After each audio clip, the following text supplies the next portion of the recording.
오늘은 이제 계속해서 요셉의 이야기를 좀 하려고 합니다. 드디어 요셉이 어려운 가운데 모든 고난을 다 이기고 이제는 애굽의 총리가 되었습니다. 애굽의 총리가 된 다음에 그가 이제 사실 대인생 역전이 아닙니까, 그죠? 이제 총리가 된 이후의 삶을 우리는 창세기 41장부터 한번 지켜보겠습니다.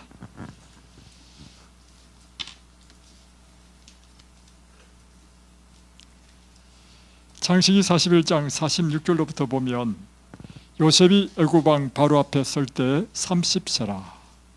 그러니까 요셉이 애굽의 총리가 된 때가 30이라 했습니다.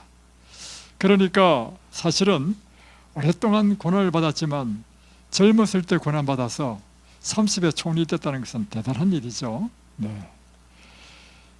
그가 바로 앞을 떠나 애굽 온 땅을 순찰하니 7해 풍년에 토지 소출이 심히 많은지라. 드디어 야곱이 예언한 대로 7년 동안 이 애굽에 풍년이 들었습니다. 그래서 48절에 보면 요셉이 애굽 땅에 있는 그 7년 곡물을 거두어 각 성에 저장하되 각 성읍 주위에 밭의 곡물을 그 성읍 쪽에 쌓아두매 쌓아둔 곡식이 바다 모래같이 심이 많아 세기를 거쳤으니 그 수가 한이 없음이었더라. 그러니까 7년 동안 풍년이 들었는데요, 엄청나게 수확이 생긴 것입니다. 그 수확물의 5분의 1을 다 거두어서 창고에 재놨는데 나중에는 너무 많아가지고 이제 곡식 채는 것도 이제는 그만두었다는 것입니다. 자, 다음에 53절로 넘어갑니다.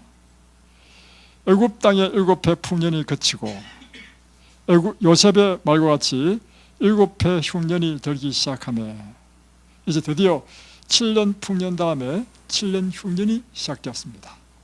그래서 기근이 있으나 애굽 온 땅에는 먹을 것이 있더니 처음에는 1년 동안에는 그동안 엄청나게 많이 풍년이 들었기 때문에 그들이 먹을 것이 있었다는 것입니다. 그러나 이제 2년째로 딱 들어오면서 이제 먹을 것이 다 떨어진 거죠. 55절 애굽 온 땅이 굶주림에 백성이 바로에게 부르짖어 양식을 구하는지라. 바로가 애굽 모든 백성에게 이르되 요셉에게 가서 그가 너에게 이르는 대로 하라 하니라. 이제 양식이 다 떨어지니까 백성들이 왕에게 우리에게 양식을 달라 하죠. 그러니까 왕은 이 모든 걸 누구에게 맡겼습니까? 요셉 총리에게 다 맡겼기 때문에 요셉에게 가라 했습니다. 그러니까 56절 온 지면에 기근이 있음에 요셉이 모든 창고를 열고 애굽 백성에게 팔세 애굽 땅에 기근이 심하며. 그러니까 이제 드디어 창고를 열고 이제 곡식을 팔기 시작했습니다. 그런데 애굽 백성뿐만 아니라 근동 지역, 그러니까 가나안 땅에 있는 나라들의 사람들도 흉년이 들어서 이제 각국에서 사람들이 곡식을 사려고 애굽으로 오게 되었습니다. 자, 42장으로 넘어갑니다. 이때 누구도 왔냐면 가나안 땅에 살고 있는 야곱과 그의 형제들도 이제 기근을 맞아요 양식이 떨어졌는데 애굽에 가면 양식을 살 수 있다는 말을 듣고 이제 양식을 사러 옵니다.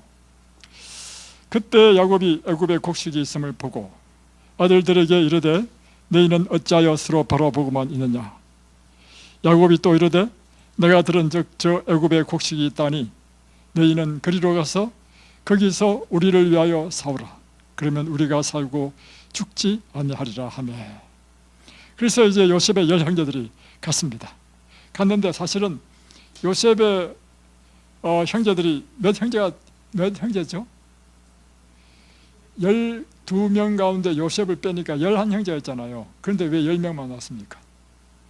그 이유는 야곱이 베냐민을 보내지 않았습니다.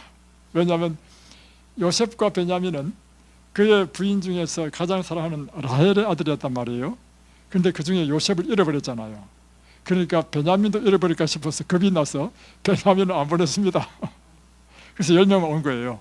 자, 그래서 이제 자 6절 보니까 때에 요셉이 나라의 총리로서 그 땅 모든 백성에게 곡식을 팔더니 요셉의 형들이 와서 그 앞에 땅에 엎드려 절하였다.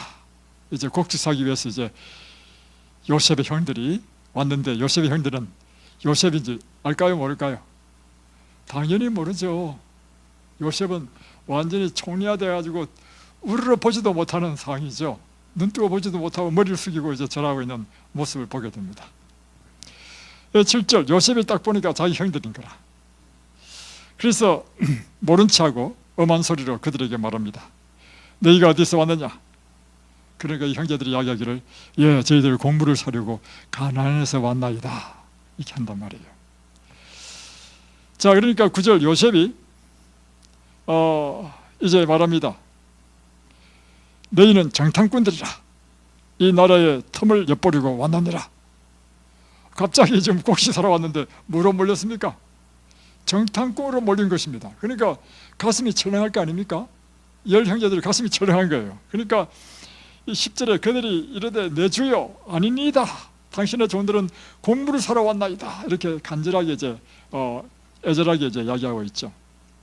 11절 우리는 다 한 사람의 아들로서 확실한 자들이니 당신의 종들은 정탐꾼이 아니니이다. 하니까 요셉이 또 시sim을 쭉 대고 이야기합니다. 12절 아니라 너희가 이 나라의 틈을 엿보러 왔느니라. 요셉이 그들에게 이르되 내가 너에게 이르기를 너희는 정탐꾼이라 한 말이 이것이니라. 그러니까 13절에 이제 형제들이 이야기합니다. 당신의 종 우리들은 12 형제로서 가나안 땅 한 사람의 아들들이라. 막내 아들은 오늘 아버지와 함께 있고 또 하나는 없어졌나이다. 지금 이제 너무 당황스러우니까 이제 이 사람들이 묻지도 않는 말을 했어요. 뭐냐면 우리는 한 아버지 밑에 있는 12 아들인데 12 아들 가운데 지금 한 아들은 없어졌고 한 아들은 아버지와 함께 있고 그래서 우리 10명 왔나이다. 이거 누가 물었습니까? 너무너무 당황스러워서 이야기한 거예요. 그러니까 이걸 딱 빌미 잡아서 요셉이 말합니다. 내가 그들에게 이르되 내가 너에게 이르기를 너희는 정탐꾼이라 한 말이 이것이니라. 너희는 이같이 하여 너희 진실함을 증명할 것이라. 바로의 생명으로 맹세하노니 너의 막내 아우가 여기 오지 아니하면 너희가 여기서 나가지 못하리라. 너 막내 아들이 있다 했지? 그리고 막내 아들을 데리고 와서 네 말을 지금 증명하라 이 말이에요. 그러면서 한 이야기가 뭐냐면 16절 막내 아들을 오지 못하면 너희 여기서 못 나가리라. 그러니까 체포 구금한다는 것입니다. 그러면서 16절 너희 중 하나를 보내어 너희 아우를 데려오게 하고 너희는 갇혀 있으라. 이제는 몽땅 다 졸지에 감옥에 갇히게 됐어. 그 중에 대표로 한 사람만 이제 보내가지고 아우를 데리고 오면 다 풀어준다는 것입니다. 내가 너희의 말을 시험하여 너희 중에 진실이 있는지 보리라. 바로의 생명으로 맹세하노니 그러하지 아니하면 너희는 과연 정탐꾼이니라. 그들을 다 함께 3일을 가두었습니다. 그래서 10명이 몽땅 다 감옥에 갇혔어 이제. 그리고 이제 3일 후에 이제 또 풀어줍니다. 자, 사흘 만에 요셉이 그들에게 이르되 나는 하나님을 경외하노니 너희는 이같이 하여 생명을 보존하라.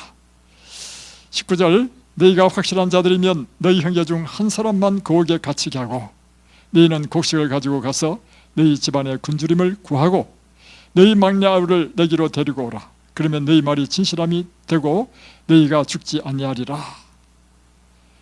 이제 3일 만에 풀어준 다음에 한 이야기가 뭐냐면 내가 다시 생각했는데 그러지 말고 너희 중에 한 명만 일단 감방에 갇히고 나머지를 다 풀어줄 테니까 곡식을 가지고 너희 기근을 면하라. 그리고 너희 말이 진실함을 보이기 위해서 다음에 올 때는 내 아우를 데리고 오라 이 말이죠. 그러니까 21절 그들이 서로 말하되 이제 10 형제들이 서로 말합니다. 우리의 아우의 일로 말미암아 범죄하였도다. 그가 우리에게 액을 할 때 그 마음의 괴로움을 보고도 듣지 아니하였으므로 이 괴로움이 우리에게 임하도다. 자, 이런 어려움을 딱 당하니까 그들이 서로 말하기를 뭐하냐면 우리가 옛날에 왜 요셉을 그렇게 우리가 모질게 하고 요셉을 종으로 팔았냐. 그 죄값을 지금 받고 있다는 의미입니다. 그러니까 지금 보세요. 이것은 몇 년이 지난 때냐면 지금 이때 요셉의 나이가 39세거든요. 그리고 요셉이 그 포로로 종으로 잡혀갈 때는 17세였단 말이에요. 그러면 몇 년이 지났습니까? 22년이 지났습니다. 그러니까 22년이 지났는데도 불구하고 그들이 이런 어려움을 딱 당하니까 서로 하는 말이 뭐냐면, 그러니까 자기들 말로 이야기하니까 요셉은 저 애굽 사람이니까 못 알아들을 줄 알고 히브리 말로 이야기하는 거예요. 하면서 이야기하는 게 그때 우리 22년 전에 왜 요셉을 이렇게 했냐 그러지. 그러니까 이 말은 무엇을 의미하냐면요, 22년 동안 그들은 마음에 죄책감으로 항상 괴로웠다는 것입니다. 그렇죠? 그러니까 어려움 딱 당할 때마다, 여러분 이런 거 아닙니까? 길 가다가 돌부리에 딱 부딪혀서 딱 넘어져서 무릎 깨지면 제일 먼저 생각하는 게 뭐냐면, 아 그때 내가 죄정 때문에 죄값 받는다는 생각이 들잖아요. 딱 그 꼴이라. 자 22절, 르우벤이 그들에게 대답하여 이르되 내가 너희에게 그 아이에 대하여 죄를 짓지 말라고 하지 아니하였더냐? 그래도 너희가 듣지 아니하였느니라. 그러므로 그의 핏값을 치르게 되었도다. 그러면서 그들 사이에 통역을 세웠으므로 그들은 요셉이 그 히브리 말을 못 알아듣는 줄 알고 서로 이야기했단 말입니다. 그러니까 이 말을 들으니까 요셉이 막 갑자기 옛날 생각나면서 막 이 눈물이 나는 것입니다. 그래서 요셉이 그들을 떠나가서 울고 실컷 울고 다시 돌아왔습니다. 그들과 말하다가 그들 중에 시몬을 딱 끌어내요. 그들의 눈앞에서 결박하고, 그러니까 10형제 중에서 한 사람만 감옥에 들어가고 나머지는 집에 보낸다 했죠. 그런데 왜 10아들 가운데 하필이면 시몬을 딱 결박합니까? 그 이유는요, 요셉을 죽이려고 했고 요셉을 팔 때요 제일 앞장선 사람이 시몬이었다는 것입니다. 그래서 그 형제 가운데 시몬을 딱 결박한 것입니다. 그리고 명하여 곡물을 그 그릇에 채우게 하고 각 사람의 돈은 그 자루에 도로 넣게 하고 또 길 양식을 그들에게 주게 하라, 이게 종한테 시켰죠, 요셉이. 그러니까 이제 드디어 이제 양식을 얻어가지고 이제 10아들 가운데 9명만 집을 돌아가는 거야. 돌아가다가 이제 이제 나귀인가, 그것에 이제 나귀에게 먹이를 주려고 자루를 딱 풀어보니까 그 속에 돈이 들어있는 거야. 그러면 여러분 이럴 때, 야 횡재다 생각했겠습니까? 가슴이 철렁했겠습니까? 예, 내가 분명히 돈을 줬는데 돈이 있으니까 이거 또 이게 웬일이냐, 가슴이 철렁한 거예요. 그렇지만 일단, 그러니까 지금 이 9형제는요 모든 게 다 꼬이고 있어. 그죠? 그래서 드디어 집에 갔어요. 그러니까 한편 요셉이 볼 때는 왜 10명 갔는데 왜 9명밖에 안 오냐 그러지. 그러니까 이만저만 해가지고 시몬이 갇혔다 그러지. 그러니까 요셉이 생각이 어떻게 생각했습니까? 야곱이 생각할 때 지난번에는 요셉을 잃었더니 이번에는 또 내 아들 가운데 또 하나를 잃었다, 이런 마음 들 거 아니겠어요? 그런데도 하는 말이 뭐냐면 베냐민을 데리고 와야 된다는 거야. 그러니까 이 야곱 입장에서 베냐민을 줄 마음이 있겠습니까, 없겠습니까? 안 주죠. 그러니까 이제 다시 곡식을 사러 가야 되는데 곡식은 그만 먹고 또 떨어지잖아요. 갈 때 반드시 누굴 데리고 와야 돼? 베냐민. 그런데 야곱은 안 된다. 내 지금 12아들 중에서 지금 2아들이 이랬단 말이야. 2아들을 떨기 싫다는 거죠. 그러니까 안 된다 하니까 못 가는 거예요. 그러니까 이제 점점점 이제 이 양식이 다 떨어지니까 야곱이 이야기하기를, 야 이제 다시 가서 양식 좀 사오라 하니까 베냐민 안 들고 가면 우리 못 갑니다 이것이. 그러니까 이제 이때 누가 또 이야기하냐면 유다가요 야곱을 설득합니다. 자 43장 8절 보십시오. 유다가 그의 아버지 이스라엘에게 이르되 저 아이를 나와 함께 보내시면 우리가 곧 가리니 그러면 우리와 아버지와 우리 어린 아이들이 다 살고 죽지 아니하리이다. 내가 그를 위하여 담보가 되오리니 아버지께서 내 손에서 그를 찾으소서. 내가 만일 그를 아버지께로 데려다가 아버지 앞에 두지 아니하면 내가 영영이 죄를 지리다. 그러니까 내가 이 베냐민을 위해서, 베냐민을 반드시 데리고 올 것인데 만약에 그것을 담보하기 위해서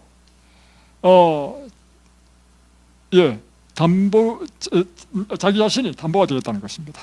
그래서 만약에 못 들고 오면 내가 영원히 아버지께 죄를 짓는 자가 될 것이라, 이렇게 이야기했습니다. 우리가 지체하지 아니하였더라면 벌써 2번 갔다 왔으리이다. 그러니까 이제 아버지 야곱이 할 수 없이 이제 보낼 수밖에 없어요. 왜냐하면 지금 굶주리니까, 그죠? 그러니까 근데 이 야곱은요 지혜가 아주 많은 사람이었어요. 이번에 갈 때는요 그냥 보내지 않았습니다. 이 애굽의 총리에게 선물을 보냈어요. 자 보세요. 11절. 그들의 아버지 이스라엘이 그들에게 이르되 그러할진대 이렇게 하라. 너희는 이 땅의 아름다운 소산을 그릇에 담아 가지고 내려가서 그 사람에게 예물로 드릴지니 곧 유향 조금과 꿀 조금과 향품과 몰약과 유향나무 열매와 감 복숭아이니라. 여러분, 야곱은요 굉장히 지혜로운 사람이었습니다. 잠언에 보면 선물은 우리로 하여금 존귀한 자 앞으로 인도한다 했습니다. 선물은 사람의 마음을 너그럽게 한다 했습니다.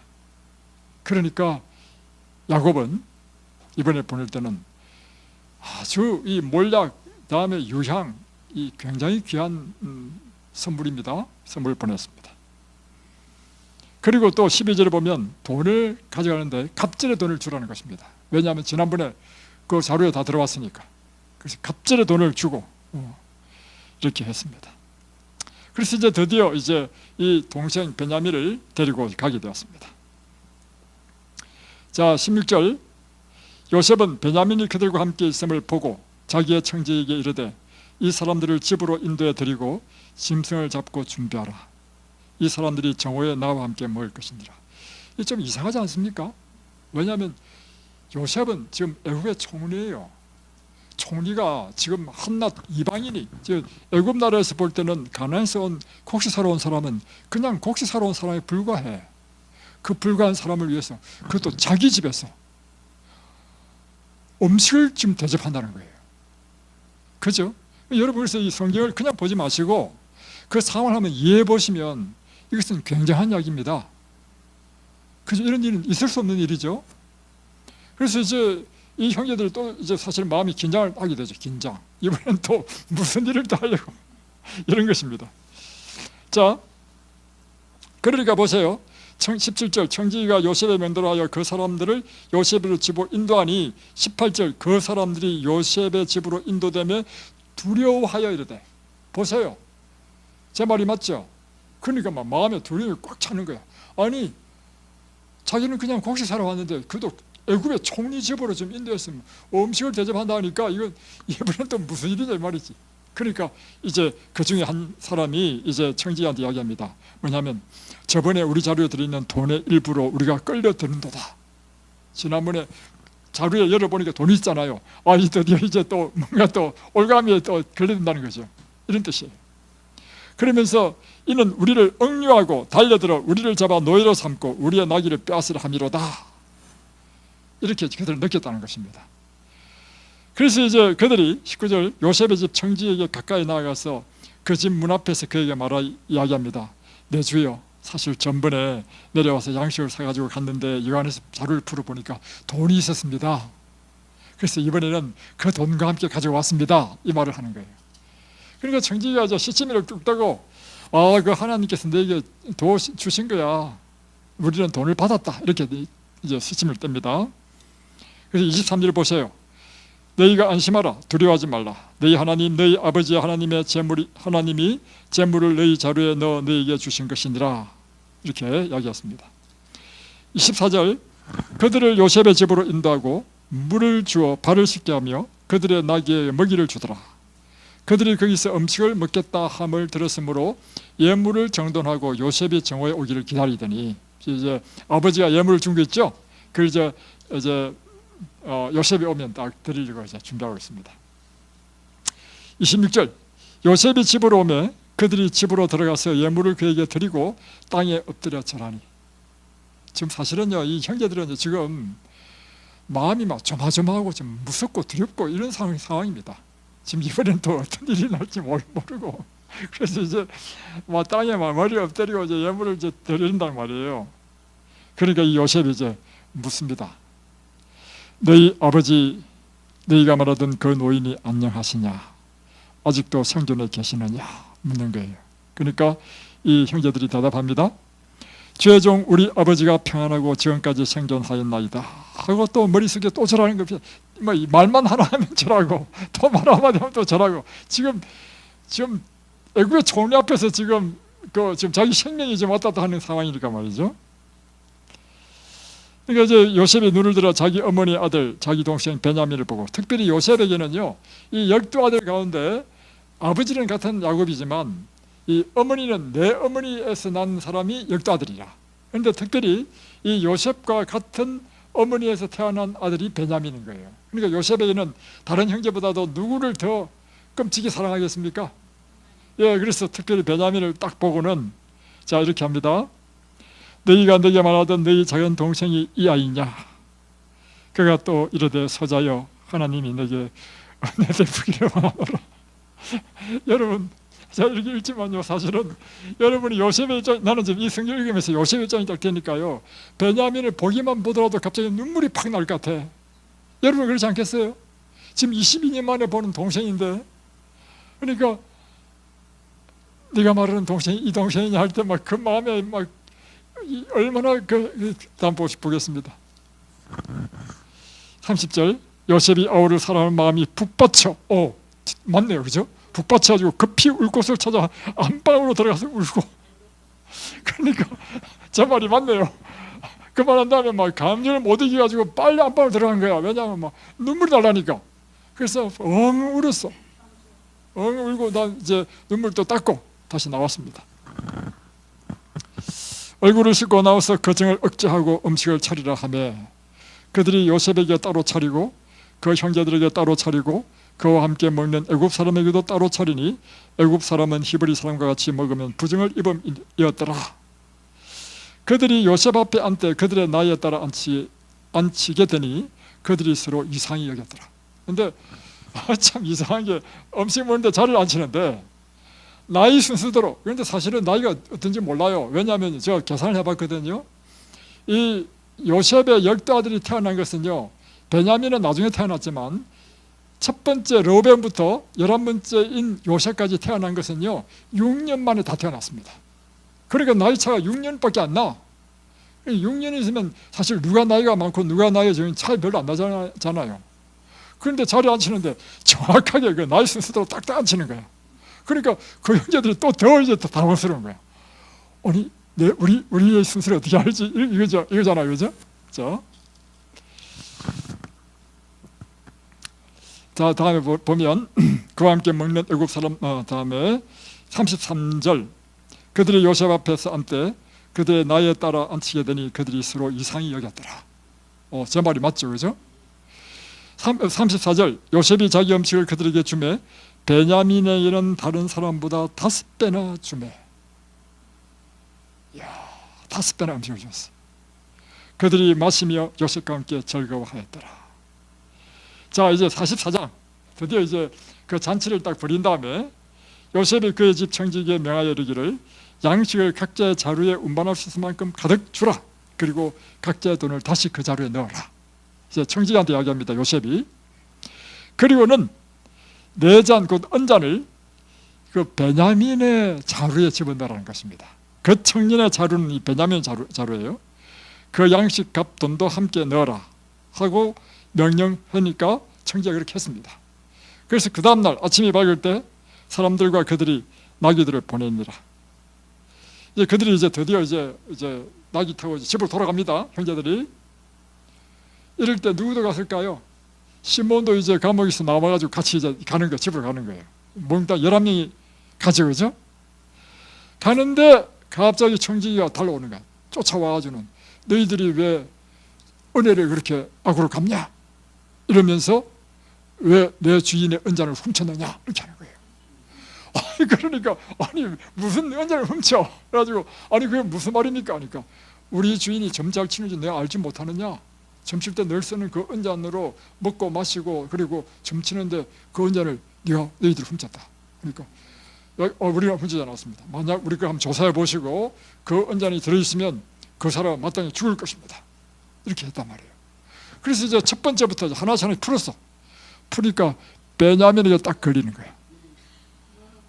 그러니까 이 형제들이 막 그야말로 기적축복할 노릇도 아니겠어요. 그러면 이제 사실은 이제 베냐민만 이제 끌려가면 되는데 베냐민만 가는 게 아니고 모든 형제들이 다 갑니다. 왜냐면요, 베냐민이 없으면요 그들이 아버지를 볼 수가 없어. 아버지가 그래도 이야기했잖아. 이번에 이 베냐민을 보내야 베냐민이 없으시면 어떻게 하냐 이렇게 했거든. 그러니까 이제 다 형제들 다 가져가는 거야. 가가지고 자 보세요. 이제 14절 유다와 그의 형제들이 요셉의 집에 이르니 요셉이 아직 그곳에 있은지라 그의 앞에서 땅에 엎드리니. 이제는 형제들이 할 말이 없는 거야 이제. 그래서 요셉한테 또 땅에 엎드렸어. 참 여러분, 요셉도 참 머리가 좋은 사람이야. 복수를 확실하게 복수를 갚아. 그죠? 대단합니다. 자, 근데 복수를 하더라도 아주 재밌게. 자, 15절. 요셉이 그들에게 이르되 너희가 어찌하여 이런 일을 행하였느냐? 나 같은 사람이 점을 잘 치는 줄을 너희가 알지 못하였느냐? 하니까 그 11 형제 중에서요, 유다가 대표로 말합니다. 자, 아까 야곱의 집에서 갈 때도 베냐민을 데리고 가야 된다고 아버지를 설득시키는 사람은 유다였습니다. 그런데 사실은 이 12 형제 가운데 가장 맞이는 누구였습니까? 르우벤이었습니다. 그런데 르우벤이요, 그 장자 역할을 못합니다. 원래 이럴 때는 누가 해야 되느냐면 장자가 그 대표로 아버지에게 설득하고 장자가 대표로 요셉에게 이제 이야기를 해야 되는데, 르우벤 나는 못하죠. 시몬도 못합니다. 레이도 못합니다. 네 번째 아들인 유다가 지금 계속해서 하고 있어요. 이야기는 무엇인가 하면 르우벤은 그의 부도덕으로 인해서 장자권을 상실해버렸습니다. 시몬과 레이는요, 세겜 사건을 통해서 잔인한 행동을 통하여 또한 그들이 영적인 상속권을 또 상실해버렸어요. 그러니까 이제 네 번째인 유다가 이 12 형제 가운데 장자권을 갖게 된 것입니다. 그래서 이제 그 다음부터는 유다가 계속해서 이 전체 형제의 장자로서의 대변인 노릇을 한다는 것입니다. 자, 16절. 유다가 말하되 우리가 내주께 무슨 말을 하오리까? 무슨 설명을 하오리까? 우리가 어떻게 우리의 정직함을 나타내리까? 죽을 노릇이죠, 한마디로. 그러니까 하나님이 종들의 죄악을 찾아내셨으니, 그러니까 이 종들의 죄악을 찾아내셨으니 우리와 이 잔이 발견된 자가 다 내 주의 노예가 되겠나이다. 근데 보세요, 사실은 누가 노예되면 됩니까? 베냐민만 되면 되는데 어떻게 하겠냐면 우리와 이 잔이 발견된 자, 그러니까 우리도 함께 주인의 종이 되겠다는 거예요. 이야, 유다가 엄청 바뀌었습니까? 유다뿐만 아니라 그 열 형제들이요, 다 바뀌었어. 옛날에 그 형제가 아니에요. 시기하고 질투하고 서로 싸우고 요셉에 대하여 즉위를 갖고 팔고 하던 그 형제들이 아니에요. 이 베냐민이 만약에 종이 된다면 우리도 함께 종이 되겠다는 것입니다. 그러니까 요셉이 이야기하죠. 17절. 아니다, 그럴 필요 없다. 이 잔이 발견된 그 아이만 내 종이 되면 된다. 너희는 평안히 내 아버지께로 돌아올라가라. 이렇게 하는 거죠. 그러니까 유다가 그에게 이제 가까이 가서 이야기합니다. 내 주여, 원하건대 당신의 종에게 내 주의 귀에 한 말씀을 아뢰게 하소서. 주의 종에게 노하지 마소서. 주는 바로와 같으심이니이다. 이제 저는 이 유다의 이 이야기를 듣고 막 눈물이 솟았습니다. 한번 들어보십시오. 2절에 내 주께서 종들에게 물으시되 너희는 아버지가 있느냐 아우가 있느냐 하시기에 우리가 내 주께 아뢰되 우리에게 아버지가 있으니 노인이요 또 그가 노년에 얻은 아들 청년이 있으니 그의 형은 죽고 그의 어머니가 남긴 것은 그것뿐이므로 그의 아버지가 그를 사랑하나이다 하였더니, 주께서 또 종들에게 이르시되 그를 내기로 데리고 내려와서 내가 그를 보게 하라 하시기로, 그 베냐민을 꼭 데려와야 내가 너희들이 정탐꾼이 아니라는 것을 내가 믿겠다는 뜻이잖아요. 그래서 우리가 내 주께 말씀드리기를 그 아이는 그의 아버지를 떠나지 못할지니 떠나면 그의 아버지가 죽겠나이다. 주께서 또 주의 종들에게 말씀하시되 너희 막내 아우가 너희와 함께 내려오지 아니하면 너희가 다시 내 얼굴을 보지 못하리라 하시기로, 우리가 주의 종 우리 아버지에게로 도로 올라가서 내 주의 말씀을 그에게 아뢰었더니 그 후에 우리 아버지가 다시 가서 곡물을 조금 사오라 하시기로 우리가 이르되 우리가 내려갈 수 없나이다. 우리 막내 아우가 함께 가면 내려가려니와 막내 아우가 함께 가지 아니하면 그 사람 얼굴을 볼 수 없습니다. 해서 간신히 허락을 얻어가지고 이제 데려왔다는 것입니다. 27절. 주의 종 우리 아버지가 우리에게 이르되 너희도 알거니와 내 아내가 내게 두 아들을 낳았으나, 라헬이 낳은 두 아들입니다. 요셉과 베냐민입니다. 하나는 내게서 나아갔으므로 내가 말하기를 틀림없이 찢겨 죽었다 하고 내가 지금까지 그를 보지 못하거늘. 그러니까 지금 유다가 지금 요셉에게 자기 집안 사정을 다 이야기하는 것입니다. 지금. 그래서 요셉은 그 찢겨 죽었다 이렇게 했고 또 이제 너희가 이 아이도 내게서 데려가려 하니 만일 죄가 그 몸에 미치면 나의 흰머리를 슬퍼하며 서울로 내려가게 하리라. 이 아이도 없어지면 나는 이제 죽게 된다 이거죠. 30절 아버지의 생명과 아이의 생명이 서로 하나로 묶여 있거늘 이제 내가 주의 종 우리 아버지에게로 돌아갈 때 아이가 우리와 함께 가지 아니하면 아버지가 아이의 없음을 보고 죽으리니 이같이 되면 종들이 주의 종 우리 아버지가 흰머리로 슬퍼하며 서울로 내려가게 함이니라. 이 아이를 데려가지 않으면 우리가 아버지를 죽이는 꼴이 된다는 것입니다. 그래서 이 아이와 함께 가지 않는 한 우리는 함께 이곳에서 차라리 종으로 사는 게 더 낫다는 것입니다. 주의 종이 내 아버지에게 아이를 담보하기를 내가 이를 아버지께로 데려오고 돌아오지 아니하면 영영이 아버지의 죄점을 지리다 하사오니 이제 주의 종으로 그 아이를 대신하여 머물러 있어. 이제는 제가 대신 이 베냐민 대신에 좀 종이 되게 해달라는 것입니다. 유다가 이제 주의 종으로 그 아이를 대신하여 머물러 있어 내 주의 종이 되게 하시고 그 아이는 그의 형제들과 함께 올려 보내소서. 안 그러면 우리 아버지가 죽습니다. 그러니 베냐민에게 비록 그가 언전이 발견됐다 하더라도 베냐민 대신에 내가 주의 종이 되겠습니다. 베냐민을 좀 보내주십시오. 간절히 요청하죠. 그 아이가 나와 함께 가지 아니하면 내가 어찌 내 아버지께로 올라갈 수 있으리까? 두렵던데 제가 내 아버지께 미침을 보리이다. 이 말을 들으니까 요셉이 뭐 옛날에 그 형들이 아니야. 형들이 바뀌도 엄청나게 바뀌었어. 막 이 요셉이 막 그 마음에 엄청난 감동을 받아주면 눈물이 나가지고 어쩔 수 없어가지고 이제는 방으로 뛰어갈 수도 없어. 왜냐하면 지금 눈물이 쏟아지려고 하니까. 그래서 시종하는 사람들 다 몰리고 나서는 막 펑펑 웁니다. 45장 1절 요셉이 시종한 자들 앞에서 거정을 억제하지 못하여 소리질러 모든 사람을 자기에게 물러가라 하고 그 형제들에게 자기를 알리니 2절 요셉이 큰 소리로 우니 애굽 사람에게 들리며 바로의 궁중에 들리더라. 얼마나 크게 울었으면 바로의 궁전까지 그 우는 소리가 들렸겠냐 말이에요. 3절 요셉이 형들에게 이르되 나는 요셉이라 내 아버지께서 아직 살아 계시나이까? 형들이 그 앞에서 놀라서 대답한 여러분 생각해 보시죠. 갑자기 이 애굽의 총리가 막 펑펑 울어 막 크게 울더니만 내가 요셉입니다 하니까 형들이 어떻게 하겠어요? 아니 뭐 지금 그런 상황입니다. 그러니까 막 한편은 또 어떤 마음 들겠어요? 죽었다 진짜 엄청 두려움. 죽었다 우리 죽어도 끝났다.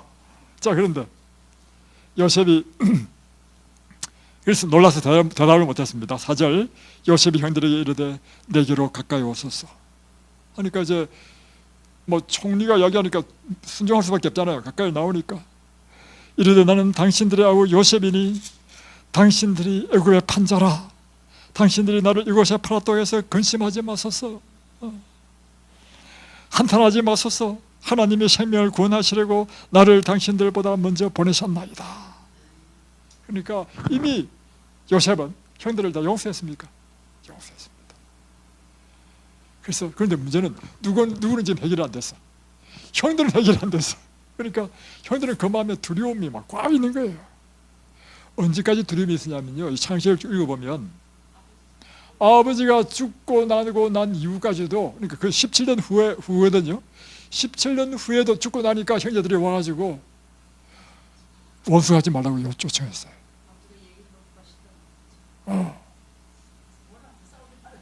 이야, 그러니까 여러분, 이렇게 지금 형들은요, 그 마음에 지금 두려움이 꽉 있는 겁니다. 그러니까 요셉이 하는 이야기가 뭐냐면, 형들이요, 염려하지 마십시오. 하나님께서 나를 먼저 앞서 보내셨는데 그것은 여러분의 생명을 구원하기 위해서 보내셨습니다. 그리고 보세요. 6절 이 땅이 2년 동안 흉년이 들었으나 아직 5년은 밭갈이도 못하고 추수도 못할지라. 하나님이 큰 구원으로 당신들의 생명을 보존하고 당신들의 후손을 세상에 두시려고 나를 당신들보다 먼저 보내셨나니 그런즉 나를 이리로 보낸 이는 당신들이 아니요 하나님이시라. 하나님이 나를 바로에게 아버지로 삼으시고 그 온 집의 주로 삼으시며 애굽 온 땅의 통치자로 삼으셨나이다. 이게 지금 요셉과 그의 형들의 그 이야기입니다. 자, 오늘 저는 이 사건을 통해서 두 가지 영적 교훈을 좀 배우고자 합니다. 첫 번째는 요셉의 인생을 인도하신 분은 하나님이셨다는 것입니다. 비록 형들이 그를 팔고 했다 하더라도 그것도 하나님께서 허락하시고 하나님의 섭리하에서 그게 일어났다는 것입니다. 여러분, 이것은 무엇을 의미하냐면 여러분의 인생을 인도하시는 분도 하나님이십니다.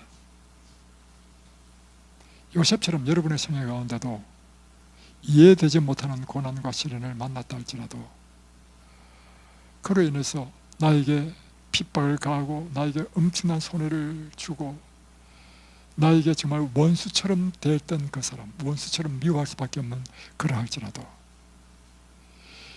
나의 인생을 인도하시는 분이 하나님이시라는 사실을 이해하게 되면 우리는요, 어떤 사람도 미워하지 않는다는 것입니다.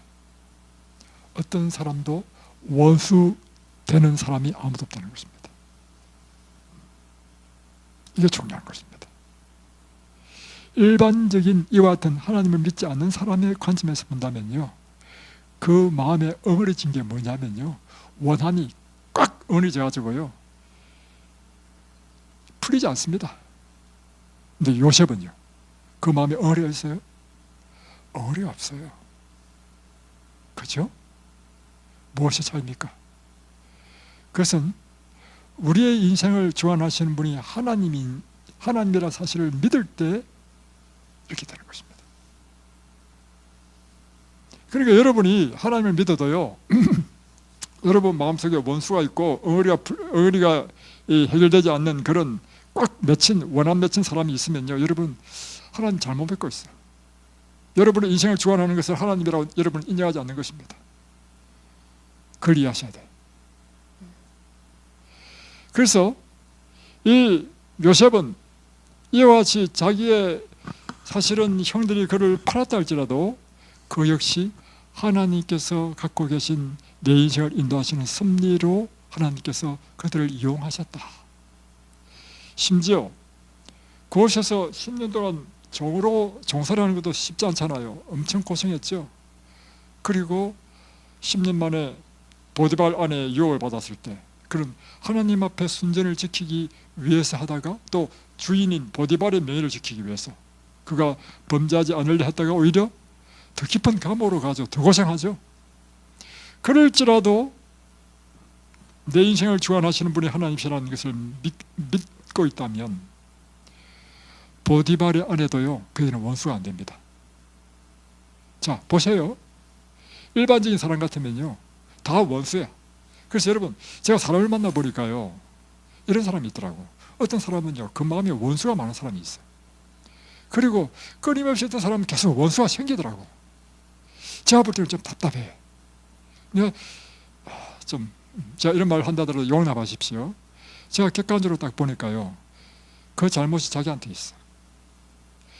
자기 욕심이 잉태해서 그 결과를 낳고 그 결과로 원수가 생겼어. 다 자기 책임이야. 자, 객관적으로 볼 때. 여러분, 우리가 진정으로 하나님을 정말 내 인생을 주관하신 분이 하나님이시라는 사실을 믿게 되면요, 내 인생에 어떤 경험이라 할지라도 그것이 정말 큰 피해를 주고 어려움을 주고 이런 사람이 할지라도요 절대 미워하지 않습니다. 원수가 안 됩니다. 이게 하나님 믿는 사람의 특징입니다. 사실 요셉이 형들을 용서했습니다. 이미 용서했습니다. 그리고 악을 선으로 갚았습니다. 다 애국으로 다 데리고 와가지고요 그들을 다 봉양했습니다. 요셉이 70명이 되는 그 모든 형제들의 가족들을 악을 선으로 갚았습니까? 그렇죠? 그는 어떻게 용서할 수 있게 되었는가? 더 나아가서 그들을 위해서 봉사할 수 있게 되었는가? 그것은요 하나님이 그의 인생의 주관자라는 사실을 깨달았고, 그리고 그의 모든 것은 하나님의 인도하심이었다. 거꾸로 한 뒤집어 놓고 생각해 보십시다. 이제는 형들이 자기를 팔지 않았으면요, 애굽으로 갈 일도 없습니다. 애굽으로 갈 일이 없으면 애굽의 총리가 되지도 못했습니다. 두 번째, 보디발이 그에게 그렇게 유혹하고 그걸 하지 않았다면요, 감옥에도 들어갈 수 없었습니다. 그런데 그가 감옥에 들어감으로 누굴 만났습니까? 술 맡은 간원장을 만났단 말이에요. 그래서 꿈을 해석해 줬단 말이에요. 그런데 이 술 맡은 간원장도 변망덕하게 화장실 갈 때 올 때가 달라. 그가 복직 딱 되니까 자기를 잊어버렸어. 내가 붙어있거든. 신신당부했단 말이에요. 나는 정말 이렇게 감옥에 들어올 이유도 없고, 그래서 다시 복직하면 당신이 복직할 텐데 꿈을 해석해 줬어. 그 꿈대로 됐잖아요. 복직하게 되면 나를 꼭 좀 이 감옥에서 꺼내달라고 이렇게 신신당부했단 말이에요. 그런데 안 꺼내줬어. 괘씸하지 않습니까? 그런데요, 그것도 하나님 섭리입니다. 자, 잘 보세요. 그때 진짜로 이 술 맡은 간원장이 꺼내줬으면요, 그럼요, 그 이방 땅에 다시 종이 되든지 아니면 그냥 어떻게 그냥 종살이 감옥에서만 나왔을 뿐이지 총리는 안 됐단 말이에요. 그런데 그 배은망덕한 그가 2년 동안 잊고 있다가 드디어 2년 후에 바로가 꿈을 꿨단 말이에요. 꿈을 꿨을 때 그걸 딱 기억했어. 꿈을 해석하는 사람이 없으니까 꿈을 잘 해석하던 요셉이 생각났단 말이에요. 그래서 요셉이 총리가 된 거예요. 그러니까 돌이켜보면 보디발의 아내도 자기에게 총리되게 한 사람이고, 형제들도 자기에게 총리되게 한 사람이고, 또 심지어 배은망덕한 술 맡은 간원장도 자기로 하여금 총리되게 한 사람들이라. 그래서 요셉에게는요, 원수가 없어. 여러분에게 원수 있습니까? 여러분도 없죠? 있어요? 예.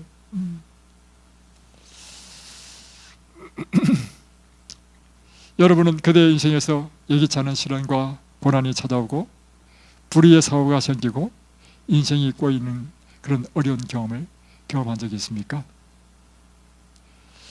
만일 내가 하나님 안에 있으면 나에게 생기는 모든 문제는 하나님께서 목적을 가지고 허락하신 것입니다. 근데 그걸 언제 하는가? 그때는 잘 몰라요. 세월이 지나고 나서 인생을 돌아보면 그 모든 것이 하나님의 섭리였고 하나님의 인도하심이었다는 사실을 알게 되는 것입니다. 사실 제가 이 말씀을 이제 준비하면서요, 제 인생을 돌아봤습니다. 돌아보니까요, 제 인생에 참 어려움을 주고 참 시련을 준 그 모든 것들이요, 사실 알고 보니까 오늘 나를 있게 만든 것이었어요. 그러니까 똑같이 그분이 원수가 아니고 고마운 은인이야, 은인. 그렇구나. 참 이상한 사람 참 많이 만났습니다. 이해 안 되는 사람 많더라고, 살다 보니까.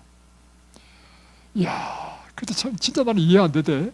근데 세월이 그때 진짜 이해 안 됐습니다. 세월이 딱 지나서 돌아보니까요, 그 사람 때문에 오늘 내가 이곳이 있었다는 것입니다. 그러니까 하나님께서 그를 이용하셨다. 그러니 내가 이 세상에 미워할 사람 아무도 없어.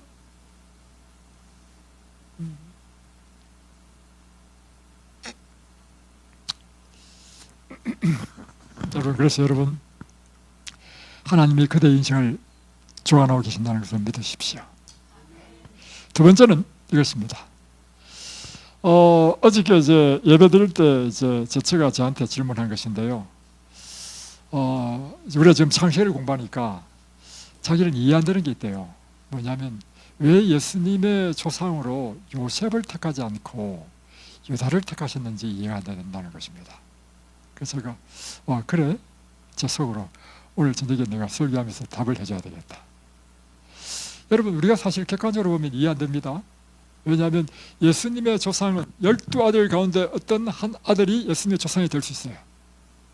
누구든지 다 될 수 있는 조건이 있었는데 그 가운데 특별히 우리 생각에는요, 요셉이 가장 적합한 사람으로 생각됩니다. 왜냐하면 첫 번째, 태어나면서부터 다른 형제들과는 다른 게 있었어요.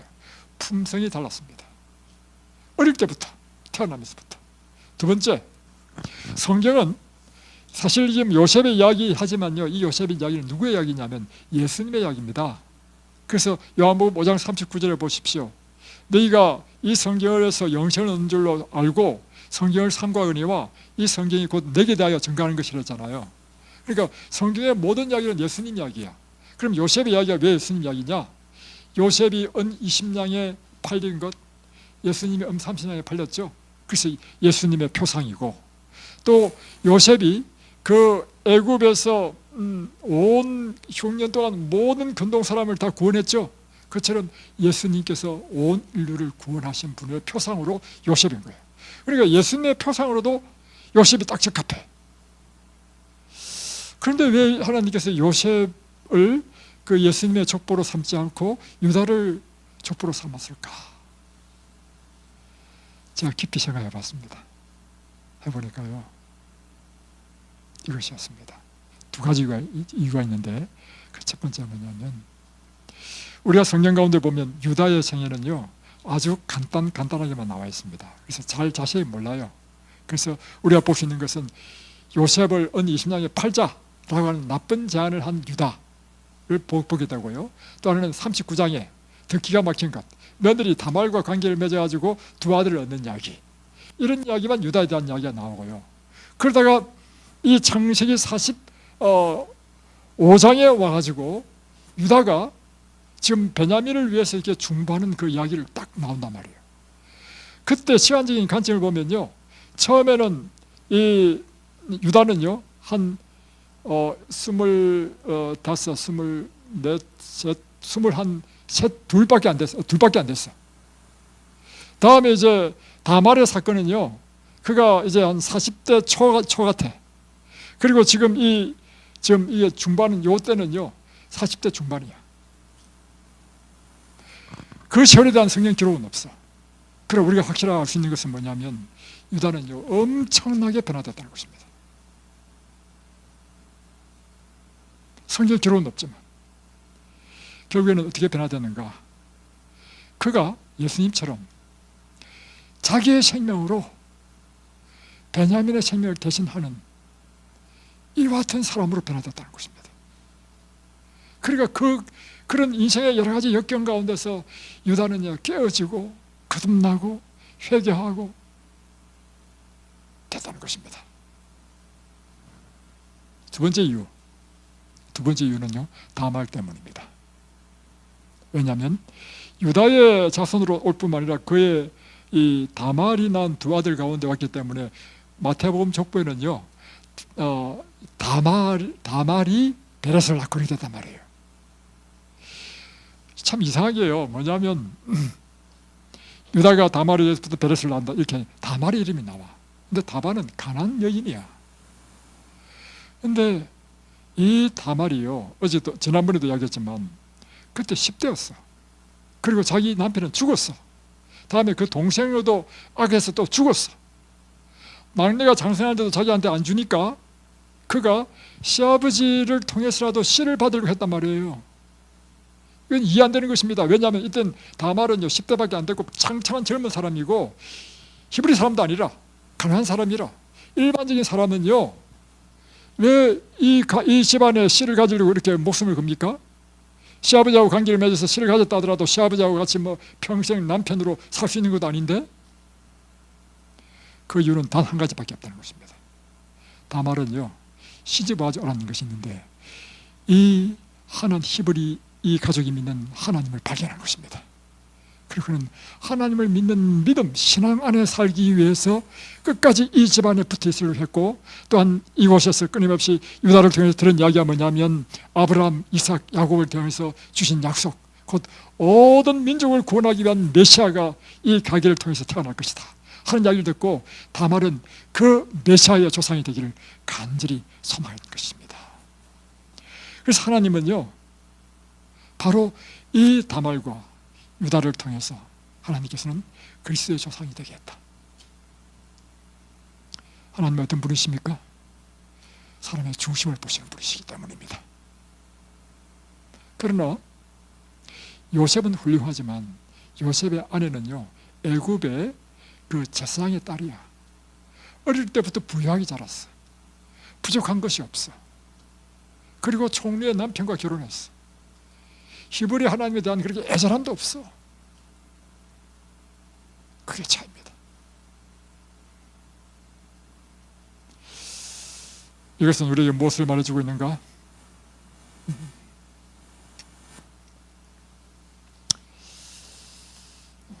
그것은요, 우리도 하나님 안에 있으면 놀랍게 변화될 수 있다는 것입니다.